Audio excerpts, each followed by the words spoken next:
اس لیے حضور نے فرمایا کہ ہر چیز کی آدمی تحقیق کرے، آدمی ایک طرفہ بات سن کے کسی چیز کے بارے میں فیصلہ نہ کرے، بلکہ ہر چیز کی تحقیق کرے، ہر چیز کی تحقیق کرنے کے بعد اس کے بارے میں فیصلہ کرے۔ کیونکہ اگر کوئی آدمی ایک طرف بات سنے گا، ایک طرفہ بات سنی اور ایک طرفہ بات سننے کے بعد جو ہے فیصلہ سنا دیا، تو اس فیصلہ سنانے کے لیے بہت سارے لوگوں کا دل ٹوٹے گا، اور کسی مسلمان کا دل توڑنا حضور نے فرمایا کعبے کے توڑنے سے بھی بڑا گناہ ہے۔ حضرت عبداللہ بن عمر رضی اللہ تعالیٰ عنہ کعبے کا طواف کر رہے تھے، تو حضور بھی کعبے کا طواف کر رہے تھے، تو حضور نے اس وقت یہ ارشاد فرمایا کہ کعبہ تو کتنا خوبصورت ہے، تیرے لوگ کتنی عزت کرتے ہیں، تو صحابہ پاس میں ٹھہرے تھے، تو حضور نے جب اس وقت فرمایا کہ کعبہ تیرا توڑنا اتنا بڑا گناہ نہیں ہے جتنا ایک مسلمان کا دل توڑنا، ایک مسلمان کا دل توڑنا اتنا بڑا گناہ ہے کہ کعبے کو توڑنا بھی اتنا بڑا گناہ نہیں ہے۔ آج ہم بات بات پر کسی کو بھی گالیاں دیتے ہیں تو اس کا دل ٹوٹ جاتا، تو ہم ان چیزوں سے بچیں۔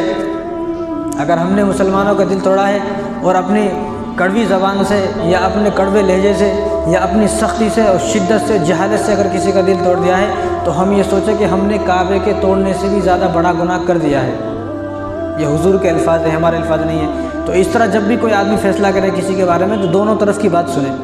دونوں طرف کی بات سننے کے بعد فیصلہ کرے۔ جب دونوں طرف کی بات سننے کے بعد فیصلہ کرے گا آدمی تو وہ فیصلہ حق ہی ہوگا، وہ غلط نہیں ہو سکتا۔ جب ایک طرف کا فیصلہ سنے گا تو نہ جانے کتنے لوگوں کا دل ٹوٹے گا۔ اب محمد بن سلمان نے جو فیصلہ سنا دیا ہے اس سے بہت سارے لوگوں کا دل ٹوٹا ہے۔ یعنی ہر جماعت میں کچھ نہ کچھ آدمی غلط ہوتے ہیں، لیکن کسی جماعت کو، اب ایک گھر ہے، اب اس گھر میں رہنے والے 10 افراد ہیں، اب کوئی آدمی یہ کہتے بھئی یہ تو سارا گھر چوروں کا ہے، تو گھر والے ناراض ہوں گے، یار ہمارے گھر میں تو ایک بیٹا ہے ہمارا جو چور ہے، ہم لوگ تھوڑی چور ہیں، سارے تو چور نہیں ہیں۔ تو اس طرح سارے گھر والوں کو ایک دم سے چور کہہ دینا اور ایک پوری جماعت کو اس طرح سے جو ہے اس کے الزامات لگانا اور بدنام کرنا، یہ ان کا دل توڑنے کے منافی ہے کہ ان کا دل توڑ دیا ہے۔ اور جب کسی آدمی کا دل توڑتا ہے تو یہ بہت بڑا گناہ ہے۔ اسی طرح حضور صلی اللہ علیہ وسلم ایک مرتبہ بڑے خوش تھے، اور آپ نے یہ واقعہ سنا بھی ہوگا۔ تو عائشہ رضی اللہ تعالیٰ عنہ آپ کی گود میں لیٹی ہوئی تھی، تو حضور نے فرمایا کہ عائشہ آج میں بڑا خوش ہوں، تمہیں جو چاہیے تم مانگ لو، آج تمہیں دیا جائے گا، تمہیں جو چاہیے مانگ لو۔ تو عائشہ رضی اللہ تعالیٰ عنہ اپنے والد صاحب کے پاس گئی، حضور سے فرمایا کہ رسول اللہ میں اپنے والد صاحب سے پوچھوں، میرے ذہن میں تو کوئی ایسی بات نہیں ہے، میں والد صاحب سے پوچھ کے آؤں گی، والد صاحب بتائیں گے کیا چاہیے۔ تو حضرت ابو بکر کے پاس گئی کہ آج حضور بڑے خوش ہیں اور وہ فرما رہے ہیں کہ آج تمہیں جو مانگنا ہے مانگ لو۔ تو ابو بکر صدیق رضی اللہ تعالیٰ نے فرمایا دیکھو ان کے کیسے خیالات تھے، کیسے ذہن تھے، ہم لوگ ہوتے تو پیسے مانگ لیتے تھے،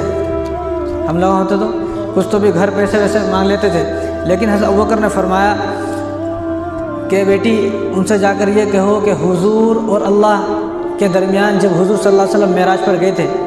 تو ان کے آپس میں بات جو ان کی بات ہوئی ہے، حضور کی اور اللہ کی جو باتیں ہوئی ہیں، ان قرب خاص میں جو باتیں ہیں ان باتوں میں سے ایک بات ہمیں بتا دیں بس۔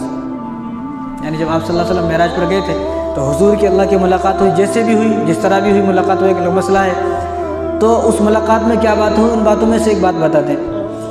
تو حضرت عائشہ آئی حضور کے پاس اور حضور سے فرما دیا رسول اللہ میرے والد صاحب یہ فرما رہے ہیں، تو مسکرائے حضور صلی اللہ علیہ وسلم یہ باتیں سن کر کہ ان کا کیسا گمان ہے، کیا مانگنا چاہ رہے ہیں۔ تو حضور نے فرمایا کہ بہت ساری باتیں ہوئیں لیکن ان باتوں میں سے ایک بات یہ ہے کہ حضور اللہ تبارک و تعالیٰ نے مجھ سے فرمایا کہ آپ اپنی امت کو یہ پیغام دینا، اگر کوئی کسی کا ٹوٹا ہوا دل جوڑ دے، کسی میں لڑائی ہوگی صلح کرا دے، میاں بیوی میں لڑائی ہوگی، دوستوں میں لڑائی ہوگی، رشتہ داروں میں لڑائی ہوگی، پڑوسیوں میں لڑائی ہوگی، تو ان میں جو آدمی صلح کرا دے، ان میں جو آدمی صلح کرا دے، تو فرمایا اللہ تعالیٰ خود فرما رہے ہیں کہ ایسے آدمی کو میں بغیر حساب و کتاب جنت میں داخل فرما دوں گا۔ کتنی بڑی بات ہے، یعنی دو آدمیوں کے درمیان صلح کرانا یا کسی کا دل جوڑنا،